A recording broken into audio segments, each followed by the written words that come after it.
Welcome to those of you who have joined us. We're going to officially get started in just a moment. We did receive several great questions during the registration process, and we will do our best to get to those. If you have additional questions during the session, please feel free to add those using the Q&A feature at the bottom of your screen.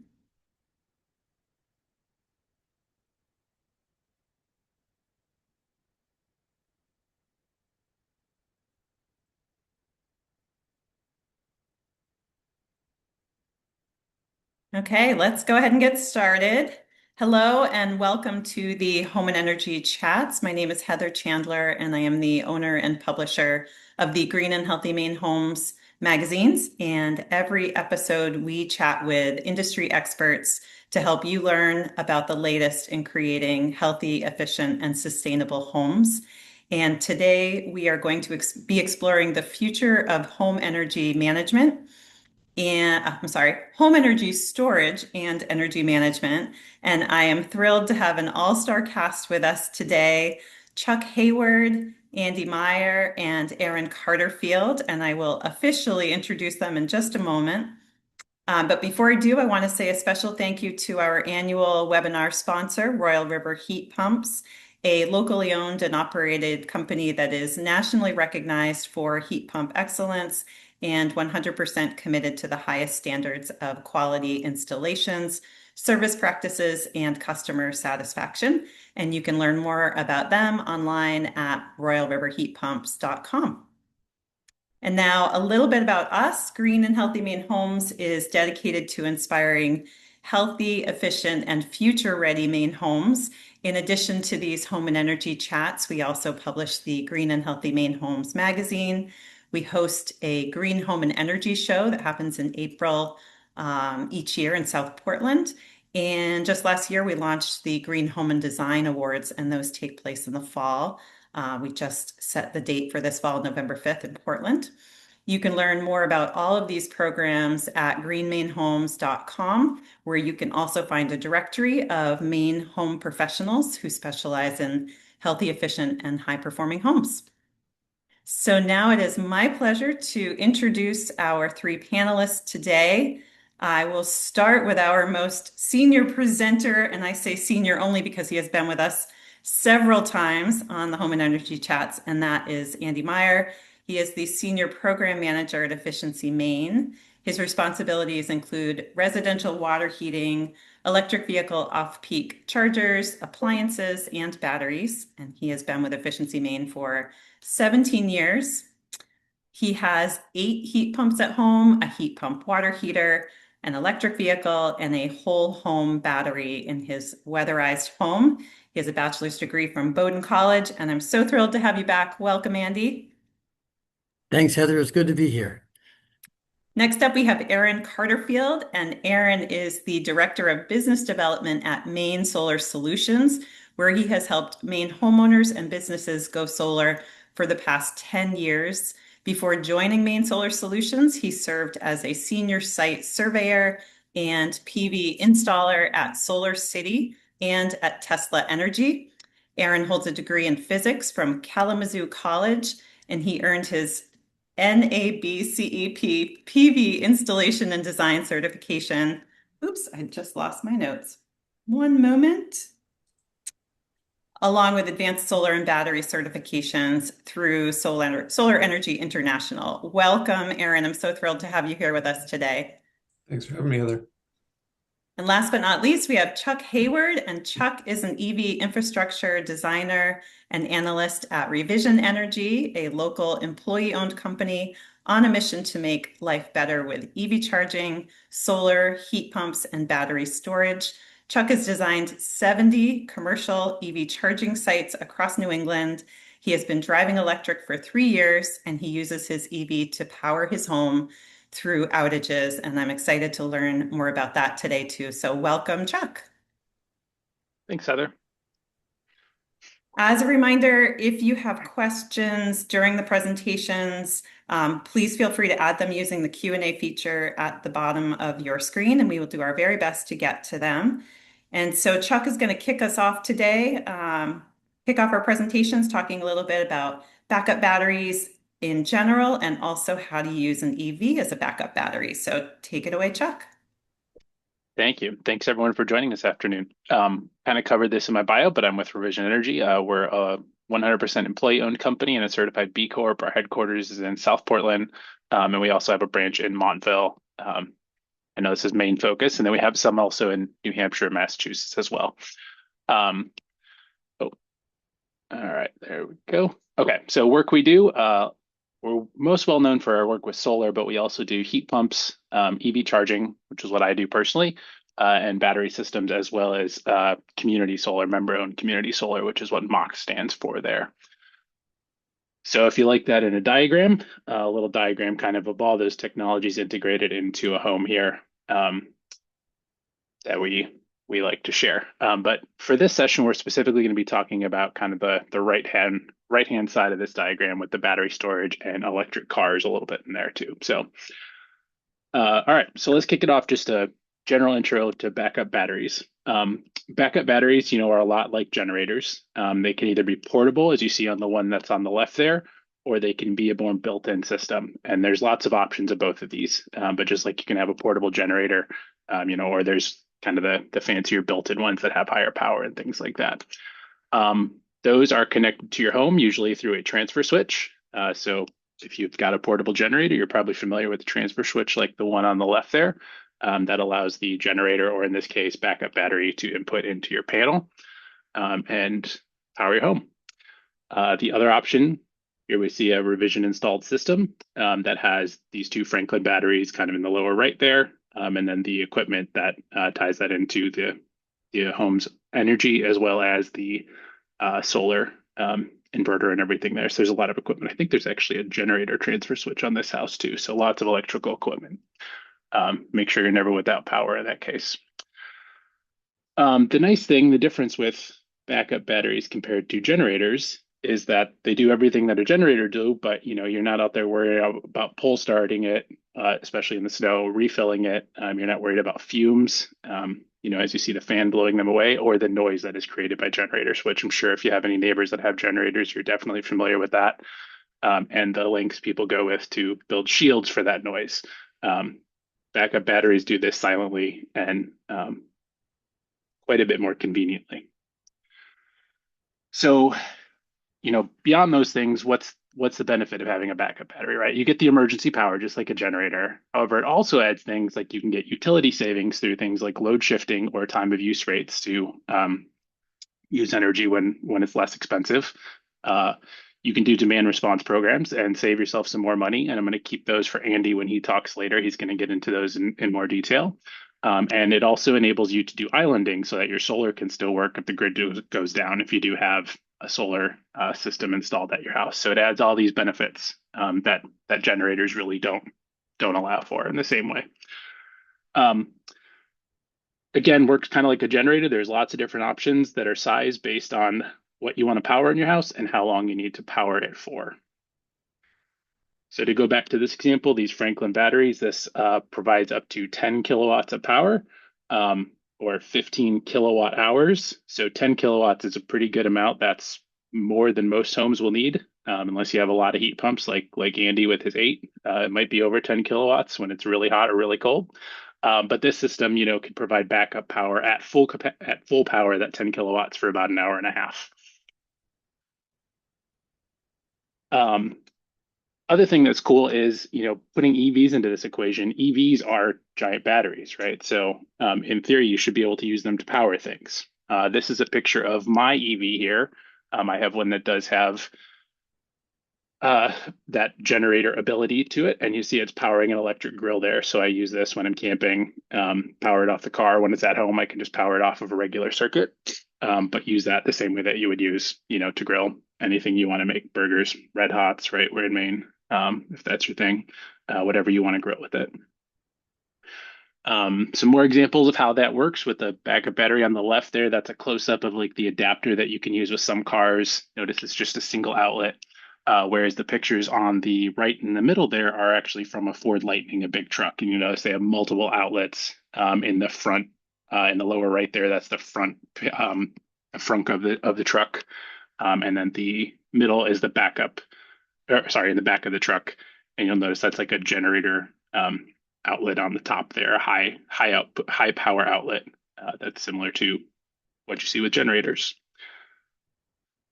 When you start having large power like that, you can do really cool things. This was our 20th anniversary that Revision celebrated a few years ago. We actually had a full band and a concert that was put on, powered all by these Ford Lightnings. See the one in the back powering the sound tent, and then the ones up front were powering, the speakers, the lights, the fog machine, the whole band, all powered off of these trucks at this camp that we couldn't get power out there otherwise. So pretty cool stuff you can do when you have portable batteries, especially giant batteries like you see in electric trucks. And there's just a nice shot showing it in action that night. So getting back to that idea of, their size for different things and kind of what you want to do with them. If you have a built-in home battery like this Franklin one that Revision installs, I mentioned the stats on that. EVs can kind of add to that capacity and have different power outputs as well. So the Ionic 5, super popular. That's the one I have.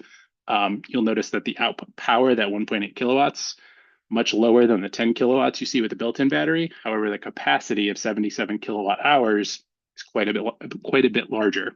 So that at full capacity or full power would last you 35 hours of backup. And I've used mine to get me through, a day and a half at least of an outage in the past. When you start looking at larger batteries like you'd see in trucks, the power output is about the same, so it can power the house just as well as this Franklin built-in battery can. It's not limited like the Ionic 5 would be, and the capacity is quite a bit larger. These in capacity are more than 10 times as large as these Franklin batteries, so they can power it for a lot longer, which is why I think a lot of people are really excited about the prospect of using EVs for backup power, since you've already got a giant battery. It gets a little complicated with using an EV. There's some different ways you can do it. So if you have a car that has like vehicle to load, think of this like a generator. Heather, I forgot to start my timer too. So if you do want to give me a time notice, that would be appreciated. So vehicle to load, just like a generator, some people do it simply. They run an extension cord through the window. This was shortly after I bought my car. Nice April day there where we got dumped on a foot of snow and lost power for a day and a half. But ran some electrical cords through the window, use that to power the fridge and just kind of keep emergency kind of low needs power, keep things running. Once you get into certain cars that have higher output, you can use these transfer switches like this and have more, this powers, you can kind of see the little yellow labels. It powers some of the circuits in the house, but not all of them. Then if you want to get really fancy, the next step up is called the vehicle to home system. So these are systems that, as you'll see from this picture, there is a lot of equipment involved in these. You see there's inverters, there's electrical panels, there's protected load panels, there's the giant charger. So you need a lot of space for these. But these are like the highest output that truly allow you to power essentially your entire home off of these systems. These, as you'll notice, it has, looks like I lost my slides there. Thanks. Has the Ford logo pretty prominently on the charger there. These are very manufacturer specific. So, once you buy the Ford system, it will only ever work with Ford vehicles. You buy a GM system, it's only going to work with GM systems. So these are nice. They do allow you to use the EV. However, they do have some caveats, that you're tied into that manufacturer going forward. And obviously, it will only work when the vehicle's there. So if you have a power outage, you need to go to work or something, there's 8 or 9 hours where your fridge is going to have backup power because the battery is elsewhere. So what we think makes, I'm going to go back to that one in a second. What we think makes it the most flexible is to actually have a built-in battery in your home and still use the EV to kind of provide extra capacity. So as you see here with this little diagram, the battery storage, this allows you to power your home. The built-in ones like this allow you to power your home or even charge your car during an outage. They allow your solar to still work, allow you to do islanding even when the grid's down. And the EV, if you get the right EV, you can actually use that to kind of top off the standalone battery in the home, built-in one. And that can essentially increase the capacity for how long that backup will allow you to keep going in terms of an outage, which is a pretty cool opportunity there. I'm going to go back to this briefly.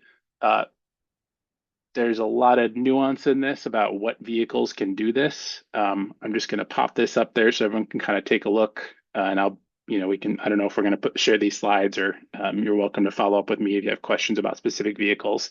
Not every EV can do this. Not every EV from the same manufacturer can do this, so you have to kind of pick the right one. The V2L, that is the vehicle to load. That's like the generator type, portable kind of input. Whereas vehicle to home systems are those ones where you need all that extra equipment in your garage or to tie into your home and have that like full home power there. So available in a lot of manufacturers. Different models have different capabilities.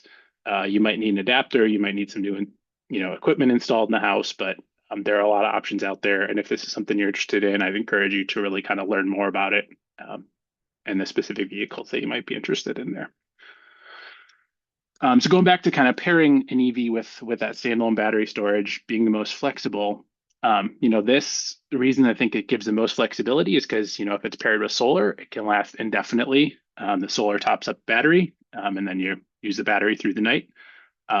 Works even when the vehicle isn't there. You're not locked into a specific manufacturer in terms of your vehicles going forward. And this, can provide true energy independence. It insulates you both from the volatility of fossil fuels, as well as rate hikes that you see with electricity when you have solar. Good news is that systems like this can pay off in less than 10 years usually, and there are still some tax credits available through various leasing options that we offer if anybody's interested in those. Sorry, too many clicks. So this is an example of, you don't have to do everything all at once. This house has these Franklin batteries with this generator input in the bottom. They've actually got a gas generator, right? Don't have the EV yet, but when you get an EV, you can plug that in there. So lots of options to do that. I will mention, it's just kind of a quick intro. If you want to learn more, you can go to Revision's website under our products, battery backup. We've got this nice little video you can watch that kind of walks through how systems work. If you are interested, you can always get a free quote that'll get you in touch with people, and you can dive into more detail. And then I will mention too that Revision's actually going to host our own webinar specifically about this topic, so we have more time to dig into this. That's going to be next week, actually a week from right now. So that is it for me, and I will hand it back to Heather.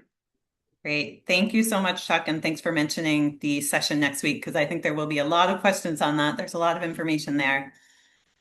Next up, we're going to hear from Andy about an incentive program that Efficiency Maine is offering to promote the use of small home batteries as a tool to help you manage not only the reliability of your home's power, but also a way to earn a little money and help support Maine's electric grid. So I will turn it over to you, Andy. Thank you, Heather. I'm going to jump right into the next slide and talk about why Efficiency Maine is offering money for people to discharge their batteries onto the grid. And that is because grid peaking, the electric grid peaking, has some really bad impacts. First of all, when the grid peaks, costs go up. Multiple reasons. Generation gets expensive. This is a lot of people don't know this, but when the first power plant comes on, this is the cheapest one. Let's just say it's $1 per unit of electricity. When you need more power, the grid brings on the second cheapest power plant. That might be $2 per unit of electricity. That's not just an increase by changing the average. At this point, the first power plant, which was happy to provide power for $1, now they also get paid $2. In other words, for the first people using electricity, their rates have gone up because of the second people. And when the third plant comes on, everybody gets paid $3. And everyone, I'm making up the numbers, but the cost of electricity generation starts to accelerate as we get closer and closer to peak. So if we can avoid peaks, we can avoid those expensive power plants, and the other plants won't be paid as much. But costs also go up because of delivery, the poles and wires, the grid. If we have more peaking, then we need a bigger grid. We need more poles and more wires. It also peaks also raises the cost for all Mainers because we're part of the ISO New England grid, And the way the costs are allocated are the peak hour of the year, which might happen today, by the way. They take a snapshot and they look and they see Maine was using 10% at that 1 hour. That means for the next year, Maine pays 10% of all expenses. New transmission lines in Rhode Island, we pay 10%. New transmission line in Connecticut, we pay 10%. And it all comes down to that 1 hour. So we're working hard to make sure during that 1 hour, Maine's using as little, contributing to peak as little as possible. And the third point there is kind of unpleasant. As you put more power on the transmission line, it becomes less efficient. So if you need twice as much electricity at the far end, you have to put more than twice as much on there because the losses increase. Losses are proportional to the square of the power. So if you need double the power, your losses quadruple. So it's really bad. Grid peaking is bad. Grid also strains the reliability of the grid, so you have more failures. Emissions increase because the expensive plants tend to be the more polluting ones. So if we move toward peak, we bring on, for example, the Cousins Island power plant. Wyman Station is oil-fired. It's one of the dirtiest plants in the state. We work very hard to make sure that doesn't come on. And if the price of electricity goes up, it has another compounding effect. Beneficial electrification, people going from oil to heat pumps, people going from gasoline cars to electric vehicles, just slows that transition. So we work really hard to avoid peak. That's why Efficiency Maine is in this. This I was hoping was going to be animated. Okay, well, I don't expect you to see this unanimated on the original version. Let me just say that the blue line there, the brightest one, that's what peak looks like. If you add EVs and you plug in the EV when you come home from work, that is exactly at the time of peak. And batteries in cars are giant, so it makes the peak worse. Remember, I just finished telling you we're trying to avoid peak. So we have an off-peak charger program where we discount chargers, home chargers, down to $29. Where if you use one of these chargers instead of a generic one, it's automatically permanently programmed to automatically pause during peak, and it'll charge off peak. When we have plenty of capacity, electricity is cheaper and the grid won't be strained. So that's one program we have for EVs. Another program we have, which we're going to talk about now, is the small battery program, where every day, I've got a battery for my house every day from 5 p.m. to 9 p.m. on weekdays. My house basically comes off the grid and just runs off battery power. So not only am I not adding to the peak, but I'm actually not using any electricity at all from the grid during peak. And then at 9 o'clock, I switch back onto the grid and I recharge my battery when there's available capacity. So that's one thing you can do with a battery. Chuck's already talked about backup. You go backup, you can save, by switching off peak, switching to battery during peak, my total electric bill will drop 25%. I'll save $1,000 a year by not using on-peak electricity. Remember, my house continues unchanged. If you're in the house, you can't even tell it's on battery powered. It's seamless, as Chuck pointed out. But I'll save $1,000 a year. I use a lot of electricity, but 25% of my bill is $1,000 a year. The third benefit of batteries is on peak days. There are about 60 days of the year that are peak. And today, ironically, coincidentally happens to be a peak day of the year. Today, it's going to be 6 to 9. The manufacturer of my battery automatically will go into my battery and discharge all the electricity I've stored up, 15 kilowatt hours, as Chuck pointed out, over the course of 3 hours. And I will be paid $10 to $20 for sharing electricity, off-peak electricity, on peak. So there's three things: backup, savings, 25% savings, and I will earn money. I'll get a check from the manufacturer of my battery at the end of the year for having shared electricity. So those are three things that a battery can do. We're all about shaving peak. And then to talk specifics about the program, sometimes they're called virtual power plant operators. These are usually the manufacturers of the battery. They pay battery owners like me to share stored power with the grid at peak times. That's what's going to happen tonight at my house. It's my first one. I'm kind of excited about it. The way it works is the battery owner enrolls in the program through the battery manufacturer's mobile app, which I did in about a half hour on Monday. I got a new battery last week. Efficiency Maine notifies the virtual power plant operator of peak. We tell them we're going to be buying electricity tomorrow from 5 p.m. or today it happened to be 6 p.m. to 9 p.m. And then the battery manufacturer automatically discharges it. In June, Efficiency Maine will pay my battery manufacturer $1,000 for the use of my 15 kilowatt hour battery. And the battery manufacturer will pass on to me about $800. They keep some for themselves. I get $800. And there's a little nuance. I actually pay for the electricity to charge my battery, and I don't get reimbursed by CMP when I put it on the grid. So that my electric bill, the savings will be reduced by about $100. So that's a net $700 a year from a battery, and it's a 10-year contract. So I'll get paid $7,000 for sharing my battery over 10 years. That's how it works at a high level. Oops. All I had to do was set the minimum charge I wanted, like maybe I want to save 20% in case there's a power outage, maximum charge level.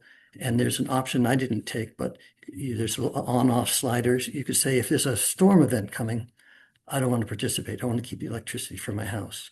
And as I mentioned, there are two events every month. They're 3 hours each, up to 60 per year, and you get paid on average discharge. So you can opt out anytime you want, but if you do, you don't get paid for that event. And the way to participate is pretty straightforward. Find an installer like Maine Solar Solutions or Vision Energy on efficiencymaine.com. You don't have to use one listed on our website, but if you want to find them, that's where you can. Install a participating battery brand, enroll in the app, set the storm zone and min-max charge. Sit around and wait for the money to come in. There's nothing else to do. I won't need to look at my app again, ever. To leverage time of use rates, remember that was the $1,000 a year. I'm going to save 25% discount. You call up CMP or go online to cmpco.com, sign up for the time of use rate. You automatic the battery. If you set the battery to do it, it'll automatically off peak when the power is inexpensive. It'll power the house and charge the battery. Goes to on peak as I described. It'll automatically switch to battery power, and you'll save $5,000 to $10,000 over the course of 10 years. And this is my last slide. Here's a comparison of batteries versus generators. A lot of numbers on here. If I look at the battery standby generator, the install price somewhere around $13,000. You don't get any earnings. You don't get any savings. You have to spend maybe $400 a year or $4,000 for fuel and maintenance. So the cost for a standby generator over 10 years is somewhere around $17,000. A battery of 15 kilowatts, so that's just a single battery for an average user, might cost about $20,000. But remember, I told you I'm going to get paid $7,000 over 10 years. The average person will save $5,000 on their electric bill. So the net cost is about $8,000. So what appeared to be more expensive is actually half price. And a large battery with a heavier user like that 1260, by the way, is my house using 1260 kilowatt hours per month. The battery would be $30,000. You double the battery, you get double the VPP payment. I'm a big user, so I will save more. 25% of the bill would be worth more dollars. That's $10,000 in savings. The net price is $6,000. So if you use a lot of electricity, then a backup battery is far less expensive than a standby generator. Chuck talked about how a battery is a better backup, and I'm showing it's also cheaper too if you take advantage of Efficiency Maine's small battery program and the CMP's time of use rates. And that is my last slide.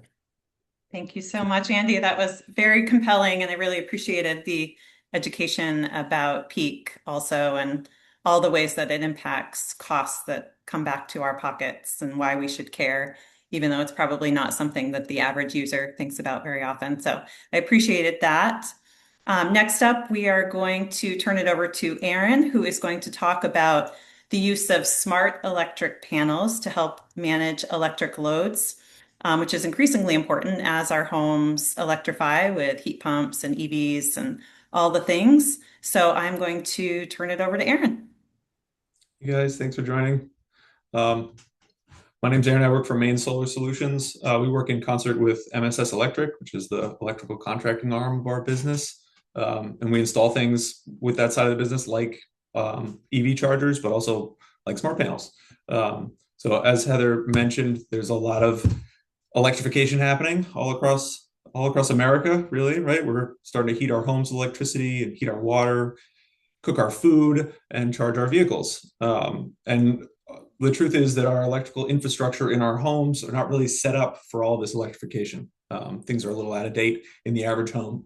The average home in Maine has a 200 amp service panel, but there are quite a few homes in Maine that only have a 100 amp service panel. And I've got here listed some of the amperages of these sort of electrification appliances. So you could sort of see how quickly this can add up, and you can max out a 100 amp panel very fast. And a lot of homes are maxing out 200 amp panels, especially when you have multiple EV chargers or multiple heat pumps like Andy.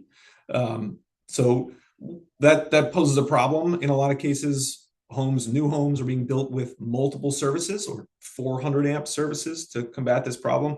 But that's an expensive endeavor during a new home construction. It's even more expensive to retrofit a home with a 400 amp service.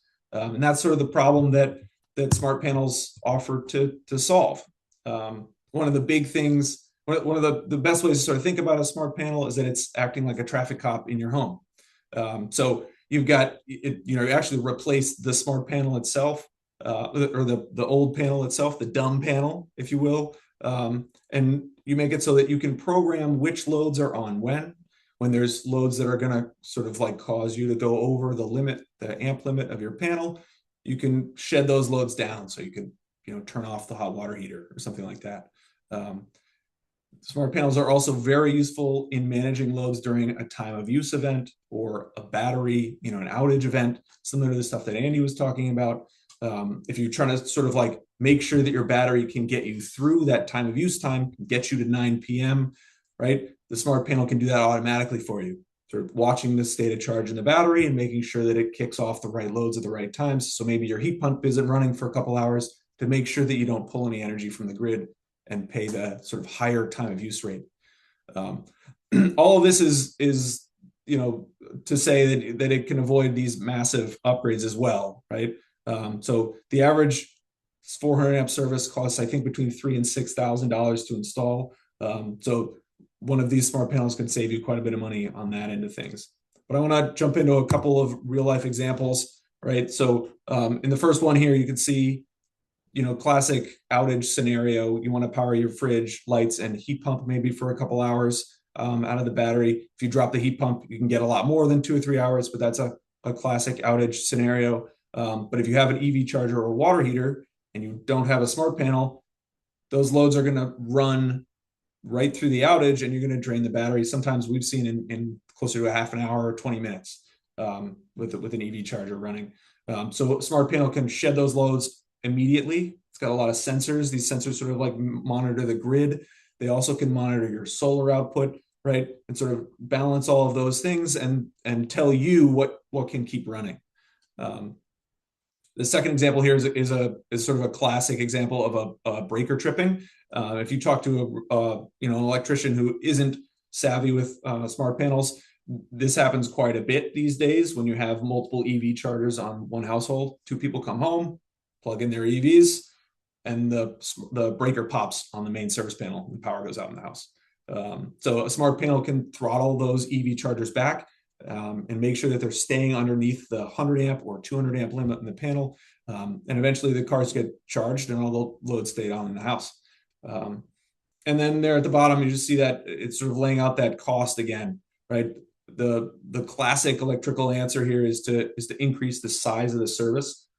So the right way to think about a service size is it's a pipe coming to your house. It can deliver about 100 amps in all cases, and in some cases 200 amps.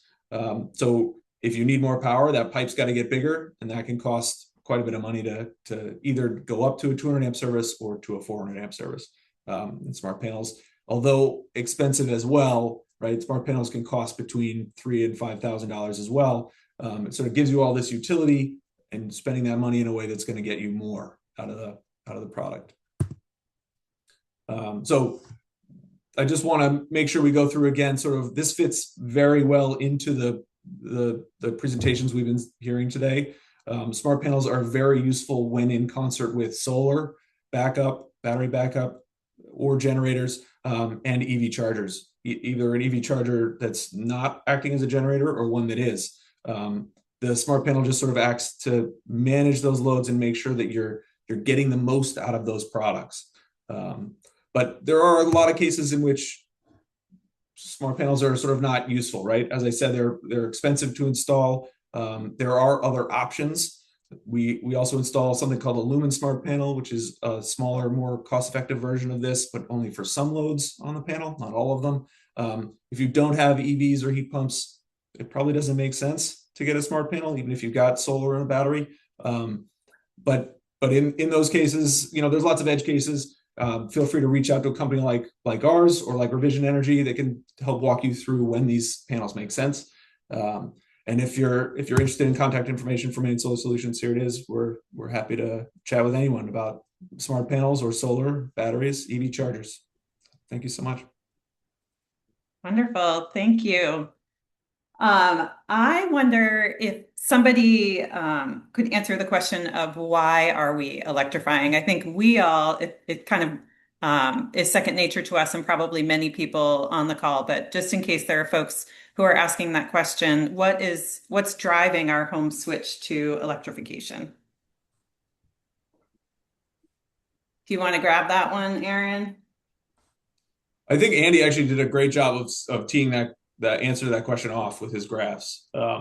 These peak moments are really a problem, and that it helps us translate the conversation into fuel, right? Those peak shaving plants, the really big ones, the really expensive ones, are all burning coal and natural gas, and that's really the issue, right? Is we're trying to get away from using those kinds of fuels in our homes. So getting away from generators, move to batteries, gets us away from that kind of a fuel cost. Same thing with EVs and EV charging. And then adding the battery as a backup option or solar on the roof allows you to source that energy from somewhere other than a coal plant or a natural gas burning plant. Great, thank you. We have a question from... Could I speak to that first Please. question? Sure. I agree with everything Aaron said. I heard the question a little bit differently, though. So why are we electrifying? Why do that? My personal view is it saves money. You switch from a gasoline car, 25 miles per gallon, you switch to an electric vehicle, they go 100, my car gets 116 miles per gallon equivalent in electricity. It's 5 times more efficient. So even if it was a different kind of gasoline, it's 5 times more efficient. You take a look at an oil boiler, which is how we used to heat our homes in Maine. You switch to a heat pump. An oil boiler is 80 to 90% efficient, and heat pumps are now 3, 4, close to 500% efficient. It is wild efficiencies. You can't do that burning stuff. So I would say that it reduces costs. An EV is like using gasoline for $1.90 a gallon. It's about half the price of heating with propane. So I think money is one of the reasons, or money savings is one of the reasons we end up electrifying. And then you have the advantage of it's easier to be multi-fuel. My heat pumps can use natural gas powered plants or solar plants or wind turbine plant. They can use electricity from any source. So it can also go renewable. But I think the primary driver, from my opinion, is the wild efficiency that electric devices offers. Good answer from Efficiency Maine there. And I'll add too that the other thing, just like all these things that we're hearing about the volatility of whether it's peaker plants or the cost of fuel and things like that. If you electrify putting on solar on your roof and electricity rates go up, you're insulated from that, right? If you're producing your own power, you're not paying that rate that's being charged through grid-based power. So that's a huge factor of it too, is that not just that it can be cheaper, but that it's stable. in the long term. And then I think as well as the cost reason is the convenience reason. People think about EVs and like, oh, it takes longer to charge. I've never had a gas pump in my driveway, right? I can charge in my driveway. So that experience of where I'm like charging on a road trip, in 3 years I've had an EV that averages out to once every 1,000 miles. Like imagine a gas car only going to the gas station once every 1,000 miles. It just isn't going to happen. So it's so much more convenient to be able to just charge at home, at work, anywhere there's electricity, essentially, compared to having to go make a trip to a gas station every time you need to charge. At least for that perspective, every technology has its own type that makes it more convenient. And we talked about it with batteries, not having to refill your gas tank, pull the start cord on your generator, deal with the fumes, things like that. Just much better in many different ways. It's also much better for our atmosphere and climate, which I don't think we've mentioned yet. Certainly much cleaner, particularly in Maine, but everywhere in the US to create or to get our energy from electricity versus from fossil fuels. A related question from Carol, who is asking, is it wise to rely only on electricity to heat our homes, which is becoming more and more common? And Andy, I saw a little smirk, so I'm hoping that you'll Yes. grab that one. I'd love to grab that one. Yeah, I'm glad Carol asked that question. People ask that, and I typically ask, what's the alternative? And they say, well, an oil boiler. I say, yes. And how does that work when there's no electricity? And they say, oh, it doesn't. You actually increase your points of failure. If you run out of oil, an oil boiler won't work. If you run out of electricity, an oil boiler won't work. So you actually reduce your risk by switching to relying just on electricity. It would be my response. Now, if you heat with a wood stove, that's different. You really don't need electricity, but almost anything else needs electricity plus some type of fuel. Thank you. Let's see. Question about fire risk of batteries, and whether there's any recommendation on where batteries should be located in a conditioned space. Aaron or Chuck, do one of you want to grab that one?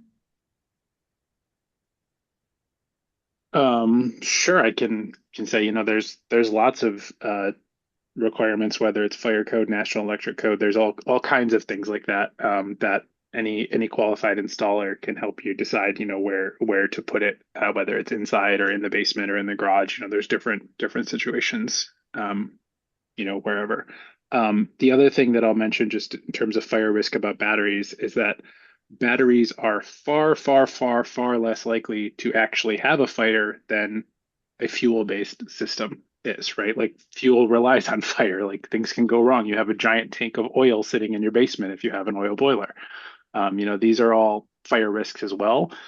The chance that it will happen with a battery is much, much lower. Also, same thing is true with an EV. The difference is that the fires can be more intense with the battery compared to fuel. They just burn hotter, depending on the battery chemistry, but that's also changing as we use different battery chemistries and things like that. So they're already safer, and as the technology continues to improve, they will become more and more safer as we keep improving. They just get a lot of PR, right? Yeah. That's the thing about battery fires. The other important thing to mention is that batteries don't do well outside. So that question was about battery location, especially in Maine. They get cold. There's a lot of battery manufacturers that sell heaters with their batteries, but those burn electricity and decrease the efficiency of the battery. So I think a lot of the country, batteries can be placed outside and it's just fine. That's not necessarily true in Maine. It's hard to do that in Maine and have it be effective. So if they're in garages, they should be heated garages. Or just slightly insulated. It doesn't have to be warm in there. It just shouldn't be below freezing. Great, thank you. Andy, another question for you about your example showed $7,000 in earnings over 10 years.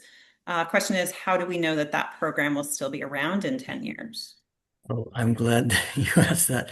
We don't, but if you sign up, we will have money for you for 10 years. So when you sign up for the small business program, we set aside 10 years worth of funding. If the program ends, you're still covered. Additional people will not be able to join the program, but if you sign the agreement, it's a 10-year agreement. Nice. That's a nice assurance. Thank you. Let's see. Do you foresee any supply chain constraints affecting the growth of the residential energy storage market? What are we hearing about the future of battery availability? What I'm hearing from our distributors is that right now there's actually a lot of batteries in the market. I think the battery manufacturers are anticipating a lot of growth in the coming years, but I would expect that boom to be followed by a bust. That's usually what happens with manufacturing. I would expect within the next 5 or 6 years, there's going to be an explosion of batteries installed, and manufacturing is not going to be able to keep up. But that's long term. I think in the short term, there's a lot of batteries in distribution. Good to know. I'm guessing this is our friend.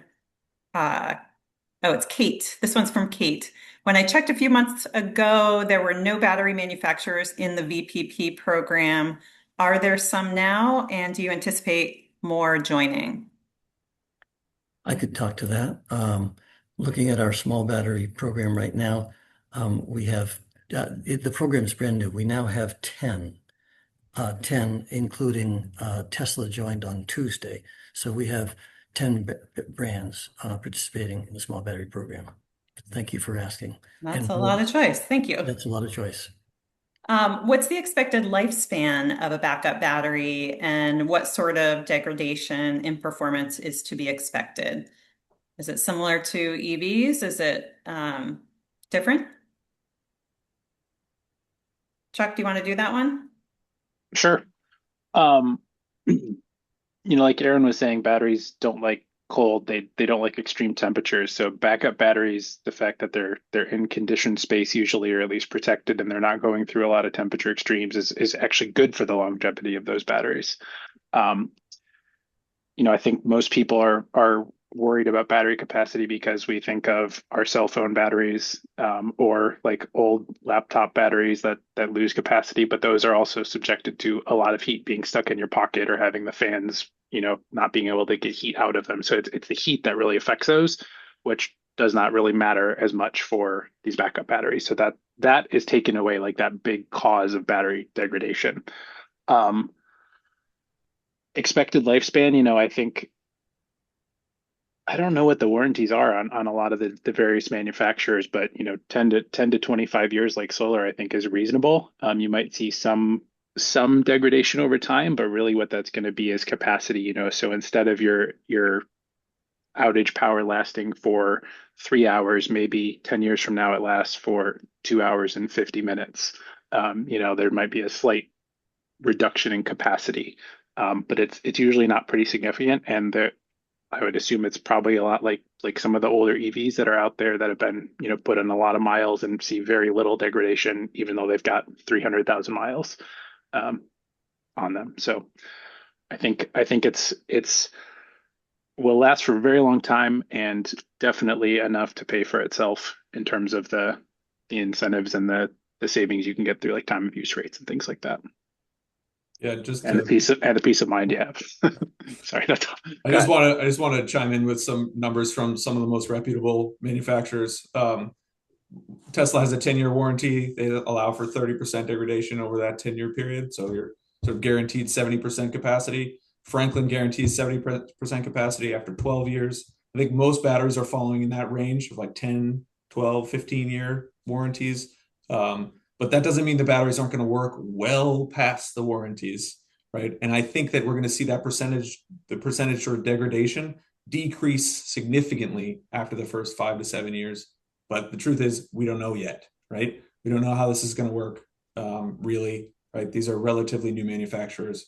So it's an important question to watch the answers to as the next 5 to 10 years unfolds in this industry. Yeah, those are pretty good warranties, though, especially given the numbers that you were sharing, Andy, in terms of cost savings over 10 years. Yeah. Backup power that pays for itself. Yeah. So another question for you, Andy. If I have a battery installed that's listed on efficiencymaine.com, can they get the small battery incentive, or does it have to be a new installation? It does not need to be a new installation. This is not a rebate for the purchase. So if you already have a battery listed on our website, it's found money. You just go onto the app that came with your battery, enroll, and we'd love to buy electricity from anybody, regardless of when they bought their battery. Great. And do people need to have solar to get a battery, or is there a way that somebody could participate in this program? Is there a reason and a way somebody could participate in this program without having solar? There's no need to have solar. The numbers I gave assumed no solar. It's a really good value proposition without solar. If you have solar, it's a slightly different story. The big advantage is what Chuck pointed out. You get to use your solar panels when the power goes out. That's a giant benefit if you have solar. On the other hand, if you have solar, you will lose one of the financial benefits. That is, I told you it's a 25% discount on electricity. If you're not paying for electricity, you're getting 25% discount on nothing. So there's not as much financial advantage if you already have solar. It's the gigantic backup advantage with solar. And I would defer to Chuck or Aaron if they want to add anything to that. That was a great answer, but the one caveat I would mention is that I think a lot of people, their solar is limited by the size of their roof, and especially if they're electrifying, they might still have a small electrical bill. So they'll still have savings, just on a much lower amount compared to what they would have if they had no solar. Good. So there would still be financial benefit for time of use, still be 25% discount on electricity.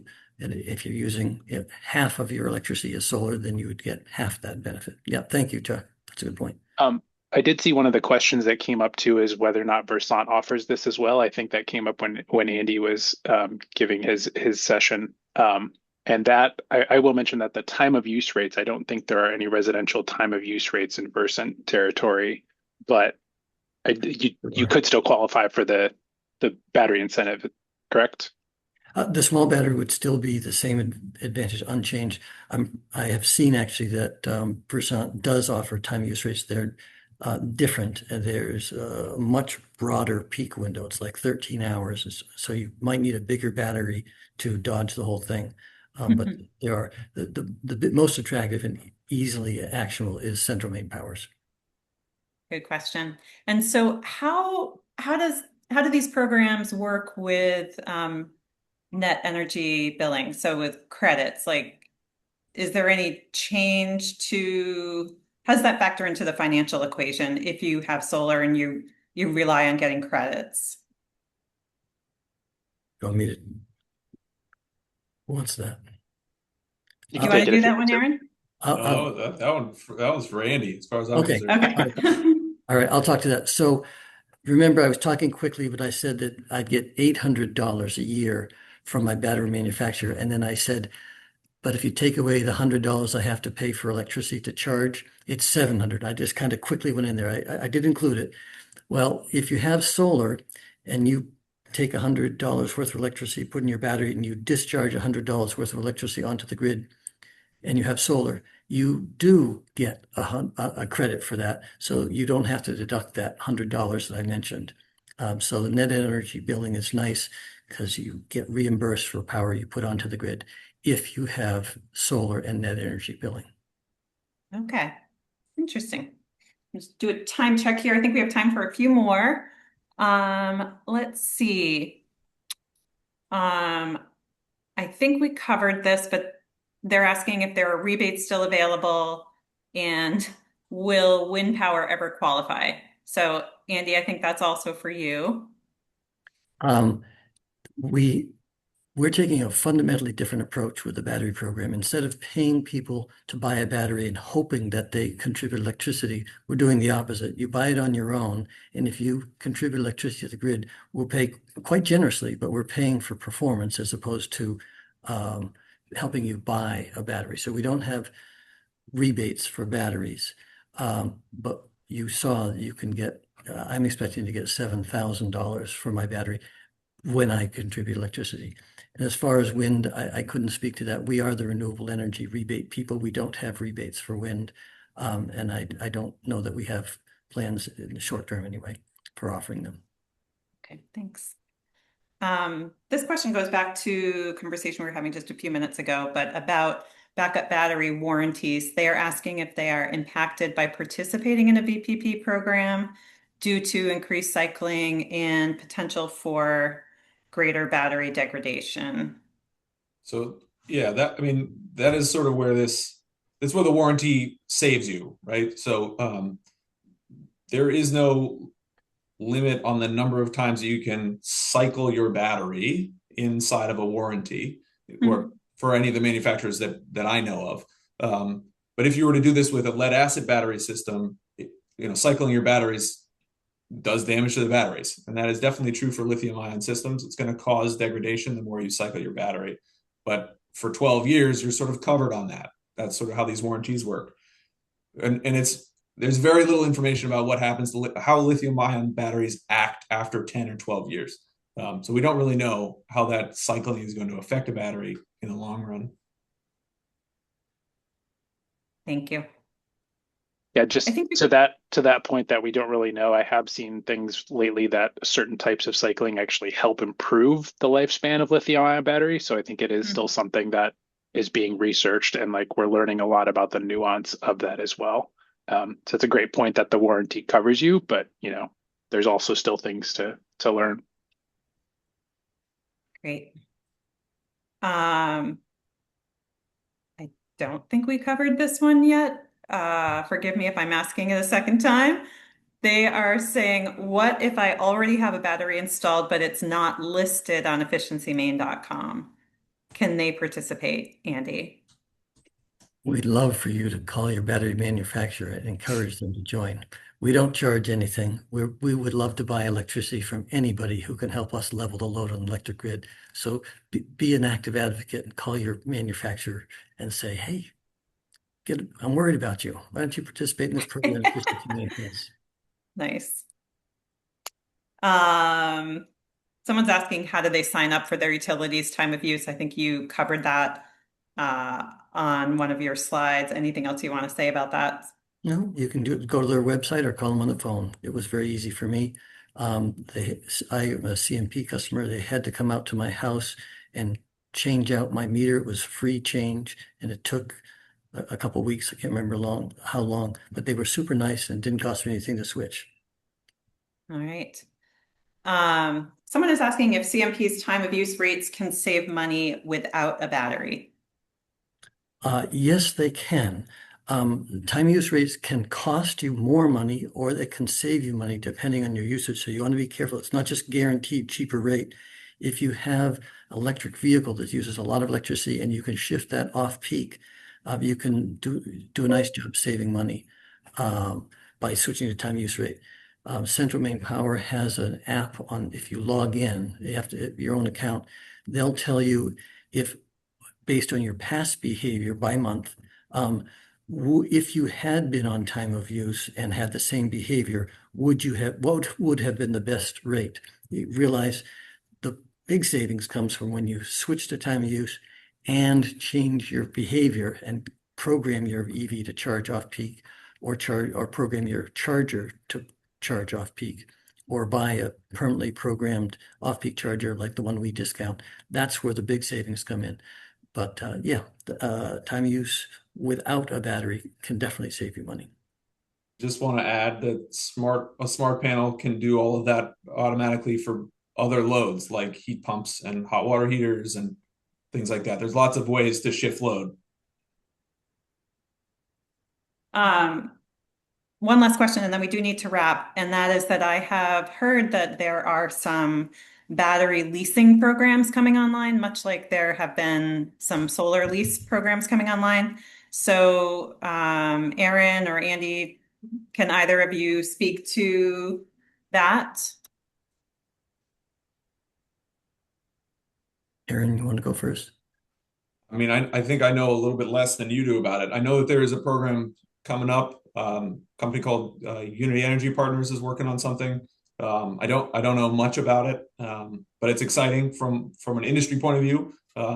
It certainly makes sense. I'm not sure why we have sort of controlled this with solar. Solar has been the way that leasing has been sold, or leases are the way that solar has been sold for quite a while. it's exciting to see that come to the battery side of the industry. Yeah, there is Chuck mentioned a federal tax credit that's available to businesses who lease batteries that is not available. I'm not going to get a tax credit for my battery because it's in my home. So there's potential that folks could come out with leases that would take advantage of the tax credit and pass on some of that savings. Right now, we don't have that. There are people piloting it. You want to send me an email afterwards, I can give you a link. But right now, it's purchase only, unless Chuck or Aaron know something I don't. All right. Well, we have come to the end of our session. This was wonderful. I saw some comments also to the same in the Q&A, people really thanking you for this presentation. So thank you again to Chuck and Andy and Aaron for your time. This was super informative, and I'm grateful for you sharing your expertise with us today. Thank you again to our sponsor, Royal River Heat Pumps, and to Maggie Perkins, our webinar coordinator.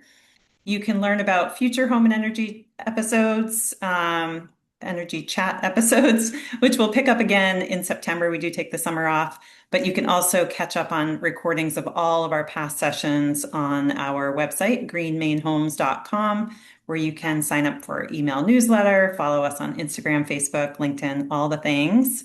If you do have any questions that we did not get to today, we're happy to share contact information to our panelists. And lastly, there will be a short survey when this session ends. We'd love to hear your feedback on today's session and any ideas you have for future webinars that you'd like to see us cover. So thank you again. Enjoy this warm day and look forward to seeing you all soon.